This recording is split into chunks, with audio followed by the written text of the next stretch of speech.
La Constitución Política de los Estados Unidos Mexicanos es, además de la máxima norma jurídica del país, el texto que sintetiza el espíritu de todo un pueblo. Sin embargo, la historia de su redacción se forja a partir de acalorados debates, de intensas ideas y, sobre todo, de una lucha armada que llevó a una sociedad entera a exigir el cumplimiento de sus derechos. De esta forma, la Carta Magna es engendrada por la Revolución como símbolo de su mayor conquista: la igualdad entre todos los mexicanos.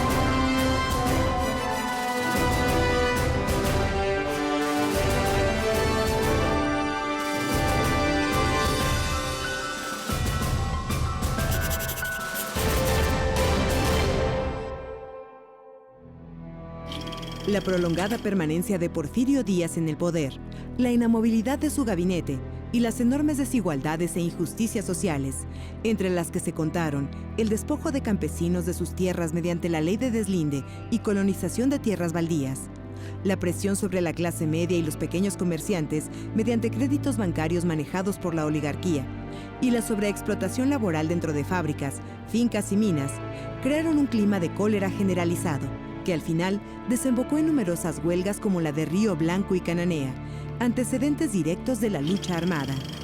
Bueno, antes de la revolución había varias leyes que habían creado una serie de descontentos entre la población. Entre ellas, cuando menos podemos mencionar dos.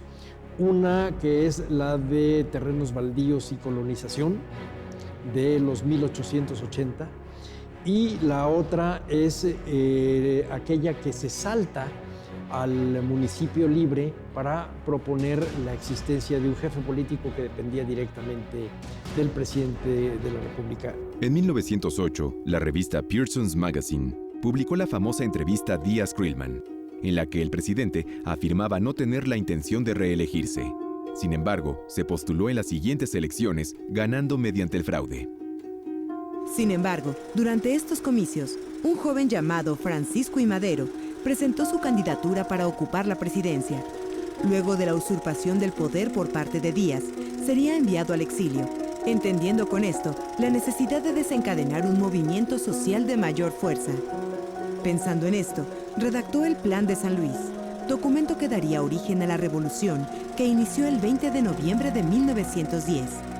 Entre los líderes que surgieron durante esta lucha se encontraban Francisco Villa y Emiliano Zapata. En Querétaro, pues hubo, igual que en muchas partes de nuestro país, por esa pelea de la revolución, se quitaron muchas tierras, se metieron a las haciendas, se quitaron el tren, que era parte importantísima de la economía del Querétaro de aquel entonces. Pues los que luchaban pues saquearon haciendas, cultos de lo que fue esta lucha revolucionaria, y que afortunadamente el 5 de febrero del 17 votada, pues queda con eso. Yo comento, nos dejamos de matar los mexicanos para entrar en una constitución que hoy día nos rige a todos. El plan de San Luis Potosí es un plan básicamente político. Lo que está proponiendo Francisco I. Madero es el desconocimiento de las autoridades emanadas de las elecciones de 1910 y desconocer a todas las autoridades porfirianas. Por su parte, Madero entró triunfante a la capital el 7 de junio de 1911 y se convertiría en presidente en noviembre del mismo año. En el contexto revolucionario, La estación González, o estación del Ferrocarril Nacional, recibió a su primer visitante distinguido el 6 de junio de 1911 y fue al apóstol de la Revolución, Francisco Ignacio Madero, que venía en la gira triunfal después de haber firmado los tratados de Ciudad Juárez. Emprende un viaje que comienza justo en la capital de Chihuahua y viene hasta la Ciudad de México. Y el día 6 de junio se detiene aquí el ferrocarril, justo en estos rieles. Su mandato duraría solamente 15 meses, durante los cuales se sintió todo el peso de las demandas campesinas y obreras que aún no se veían satisfechas. Por esto, diversas fuerzas, entre ellas los zapatistas, se levantaron contra el gobierno de Madero. Victoriano Huerta mandó asesinar a sus opositores, disolvió la Cámara de Diputados y postergó las elecciones indefinidamente. Ante esta situación, los diferentes grupos revolucionarios, ahora con el apoyo del gobierno de Estados Unidos, quien desconoció a Huerta, se sublevaron por todo lo largo y ancho del territorio nacional.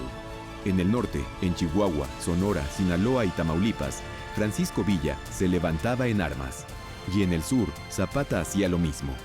Por su parte, Venustiano Carranza firmaba el Plan de Guadalupe, en el que desconocía los tres poderes de la Unión, además de convertirse en el primer jefe del ejército constitucionalista, con la facultad de ocupar la presidencia interina del país. Este es un museo regional, un museo que pertenece al INAH. Es un museo propiamente de antropología e historia.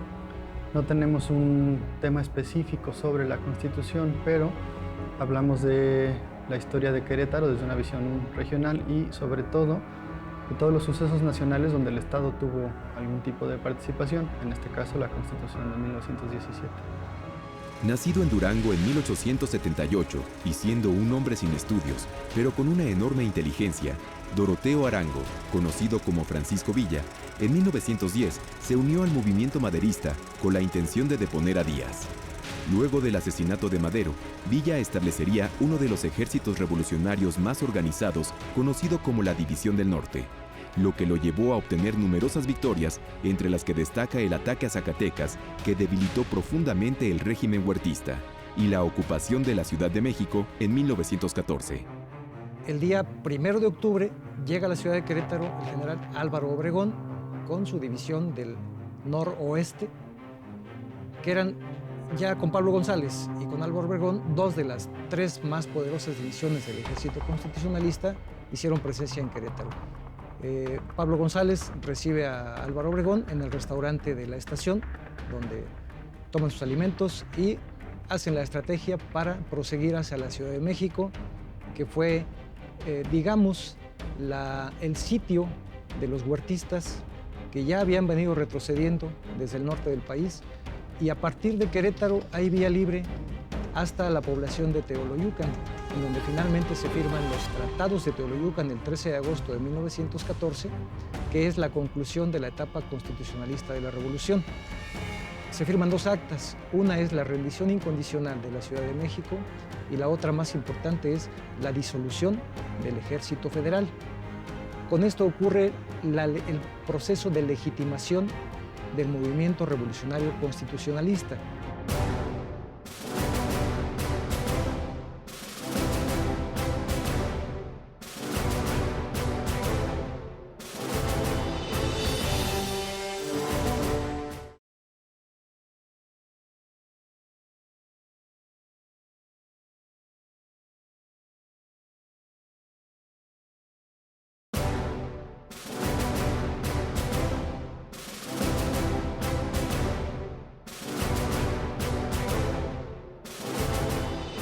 El villismo, al ser un movimiento surgido en el norte del país, veía a la tierra más que como un lazo ancestral, como un elemento de producción, cuyo reparto equitativo garantizaría la igualdad social.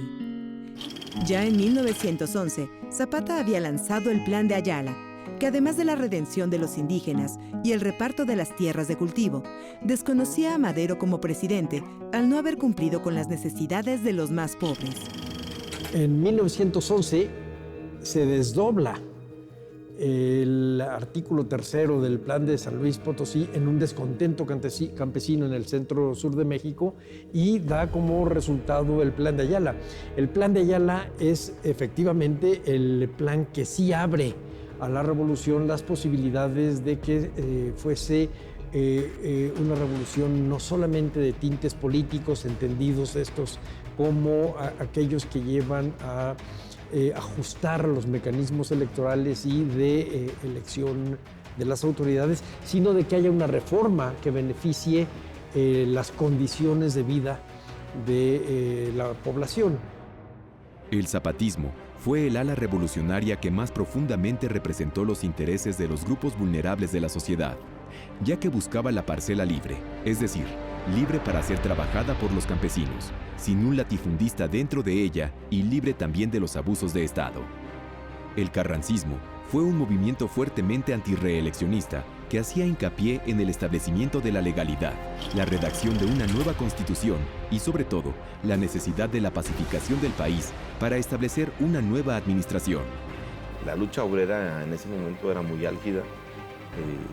Estaban pidiendo sus derechos, ahí se discutieron y se quedaron sus derechos de tantos obreros que tenían rodeado al Teatro de la República esas calles, que por el hecho de venirse la capital del país aquí, se hicieron más grandes las calles hacia llegar al Teatro de la República, lo que hoy conocemos a un costado el Jardín CNA. Entonces había más amplitud para que llegaran muchos obreros de todas partes del país, incluyendo los queretanos, que pedían horas laborables, salario mínimo y derecho de huelga. Y las tres quedaron inscritas, se cumplió su lucha. Ya en la denominada lucha de facciones, Francisco Villa y Emiliano Zapata hacen alianza en contra de Carranza y entonces la poderosísima División del Norte comienza a bajar hacia el centro del país. Y el 20 de noviembre de 1914 llega a esta estación el general Felipe Ángeles. Y el día 22 de noviembre llega Francisco Villa, con 29 trenes cargados de tropa. Era la mejor armada de las tres divisiones del ejército antes constitucionalista y ahora enemigos de bando. Así, las principales demandas que unieron a todas las Fuerzas Armadas fueron los derechos laborales con una jornada establecida, el reparto de tierras a los campesinos, la seguridad social, la igualdad, la educación gratuita y la legalidad. Este mural tenía como función decir para el público mexicano cuál era el inicio de la revolución, y de acuerdo a Siqueiros, el inicio de la revolución estaba en una huelga obrera, la huelga de los mineros de Cananea. Ya para esa época la historiografía oficial indicaba que la huelga de Cananea era uno de los movimientos, digamos, que sirvieron de antecedente a la Revolución Mexicana, a pesar de que el gran contenido social y político de la revolución se cargó mucho más hacia el lado agrario que hacia el lado obrero. Entonces lo que hace Siqueiros aquí es señalar en la parte central de su mural, en el lugar donde los personajes se salen de la pared, se empujan hacia adelante, se le dejan ir hacia el espectador, lo hacen cómplice del evento violento, y es el momento en donde los huelguistas se enfrentan al dueño norteamericano de la mina, de la compañía minera en Sonora de Cananea. Estamos hablando de junio de 1908. Si caminamos un poco hacia el lado oriente del mural, lo que vemos es a Porfirio Díaz sentado, rodeado por su grupo político personal, con bailarinas, etcétera, pero de tal manera armado el conjunto de personajes que hacen un círculo. Y a Porfirio Díaz, curiosamente, le pinta a Siqueiros unos ojos muy pequeños que le impiden ver hacia el resto de la escena, y está pisando la Constitución. Tiene por un lado a Limantur, que le está haciendo una caravana, probablemente le esté aconsejando, y del otro lado tiene a Victoriano Huerta. Al final él termina su mural con esta larga línea, esta larga fila de víctimas de la revolución, de muertos de la revolución, que van a dar hacia el horizonte. Finalmente, el constitucionalismo, representado por la figura de Venustiano Carranza, sería la corriente que poco a poco debilitaría a las otras y triunfaría como fuerza oficial. Va a haber un enfrentamiento final, curiosamente un año después de la llegada de las tropas constitucionalistas. Ahora va a ser el mismo 28 de julio, pero de 1915, en donde tiene lugar la batalla del Cimatario. Álvaro Obregón, ya después de haber derrotado a Villa, llega a Querétaro y combate a Rodolfo Fierro. Ante la imposibilidad de despachar todos los trenes que tenía Fierro en esta estación, ordena que se quemen. Fueron más de 15 trenes que se quemaron aquí en las vías que tenemos enfrente de nosotros. Carranza era un político, no era un hombre especialmente simpático, era un tipo muy seco. Y sin embargo, alrededor de él se reúnen muchísimos civiles armados y militares armados para poder llevar adelante una propuesta política muy clara, que es el regreso al orden constitucional. Luego de pacificar al país, el deseo de finalizar la lucha armada y restablecer el orden legal llevaría a Carranza en septiembre de 1916 a convocar a un congreso, cuya tarea sería modificar la Constitución de 1857. Tenemos algunos elementos desde la independencia, actas de independencia, facsimilares de sentimientos de la nación, de la abolición de la esclavitud. Tenemos una copia de la Constitución de Cádiz, que son pues, antecedentes, ¿no? En la última sección de Querétaro en la historia mexicana, que es específicamente donde está la Constitución del 17, hay a inicios de la sala un video donde hay un debate entre los conservadores y los liberales, donde se esboza un poco las discusiones que hay respecto a los ordenamientos de la nación. Tenemos ya en el espacio propio, conectado junto con Revolución y Constitución, muchas imágenes que vienen de la fototeca de Lina, algunas cosas del archivo Casasola, otras cosas de un archivo Condumex, donde hay fotografías de los personajes involucrados desde la Revolución hasta la Constitución. El Congreso Constituyente fue compuesto por las fuerzas que iban de la izquierda más radical a la facción más moderada, representada por el propio Carranza. Sin embargo, el grueso del constituyente se integraba por elementos neutrales, lo que equilibraría los debates y haría posibles los acuerdos. Había mucha interacción, mucha plática, porque pues estar discutiendo artículos tan interesantes como el de la educación, como el de la tierra, la de los trabajadores, eran artículos muy importantes y los queretanos se acercaban con todos los legisladores, aún no fueran los 3 queretanos que participaron en esta legislatura. Todo el tiempo iban a pedir, como si fueran ellos querer inscribir en esta gran Constitución del 17 cada artículo. Había interacciones en fondas, en cantinas y en las calles.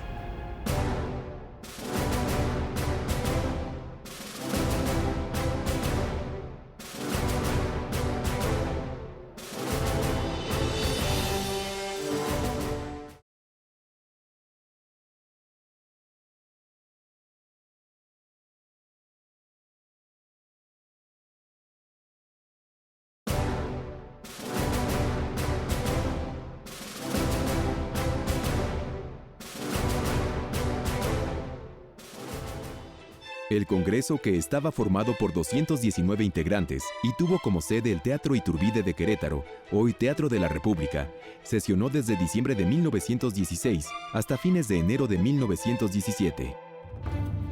Pues creo que se escucharon varias ideas importantes que tenían que ver con demandas de justicia social.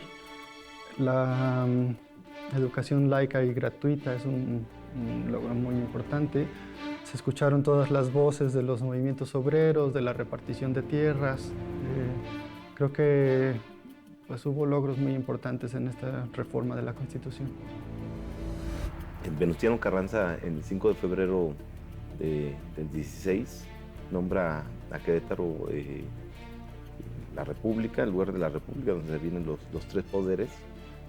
Aquí se instala la República. Entonces, desde ese momento, en el 16, hasta su término en el 17, Querétaro es la capital del país. La Constitución surgida de este arduo trabajo establecía el sistema federal, la separación de poderes, la no reelección, un poder legislativo en 2 cámaras y una comisión legislativa permanente.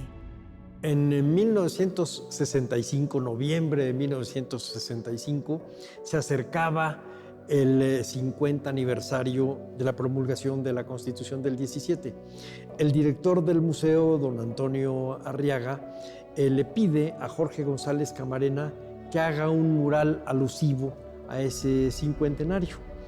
En esos días, González Camarena le escribe al director que el mural iba a costar 150,000 pesos y le da más o menos la descripción de la composición. Y decía, en el centro tiene que estar Venustiano Carranza, que es realmente el que lleva adelante este proyecto de constituyente, y a un lado tendrán que estar los constituyentes y del otro lado estarán las distintas facciones revolucionarias.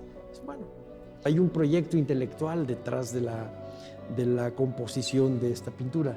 Tenemos al centro a un Carranza que tiene la figura tradicional del juez supremo. Es porque esta es una alegoría al hombre justo. Está Carranza como el juez supremo y con una mano está firmando documentos y con la otra mano derecha, las dos derechas, está señalando hacia el cielo, está señalando que es un proyecto que viene desde lo más alto, es un llamado superior. En la otra mano, la izquierda, está detenida con fuerza en la mesa. Hay documentos blancos que van subiendo y que se convierten en campos fértiles del lado donde están las facciones revolucionarias que están en paz, están desfilando. Y papeles negros que van sustituyendo a las malas leyes que se van hacia el piso, a donde están las ruinas del porfirismo. Al otro lado está el águila mexicana y las plumas del águila se van convirtiendo en los rostros de los constituyentes. El último día de los debates preparatorios al constituyente, al día 30 de noviembre, Francisco José Mujica, a la hora de rechazar una de las credenciales, repite una frase de Catón cuando entraba al Senado. Y Catón decía, Cartago delenda est, Cartago tiene que ser destruida. Sobre las ruinas de Cartago tenemos que construir a Roma. Eso es lo que significan las ruinas que están abajo. Sobre las ruinas del porfirismo tenemos que hacer al México nuevo. Es una alegoría al hombre justo. Los que hacen las leyes, el que dirige las leyes, los que pelearon por las leyes. Ese es el significado de este mural. Es de esta forma que el espíritu de la revolución quedaba plasmado en diferentes artículos e impregnaba todo el texto constitucional. Creo que toda la representación desde la mirada del movimiento cercano a Obregón, que estaba ligado a Villa y a Zapata, lograron tener un peso suficiente para que las intenciones de Carranza de hacer una reforma muy mínima a la Constitución anterior sucedieran. El proceso de cambio no fue inmediato. Pasaron varios años antes de que todo el país se anexara plenamente al cumplimiento de lo dispuesto en la Carta Magna. Es la primera constitución de todo el mundo que se inscriben en sus artículos derechos sociales para el pueblo mexicano. Ningún otro país tenía en su constitución esto escrito y fuimos el ejemplo ya después de muchas constituciones. Yo creo que es la anécdota más importante de esta constitución.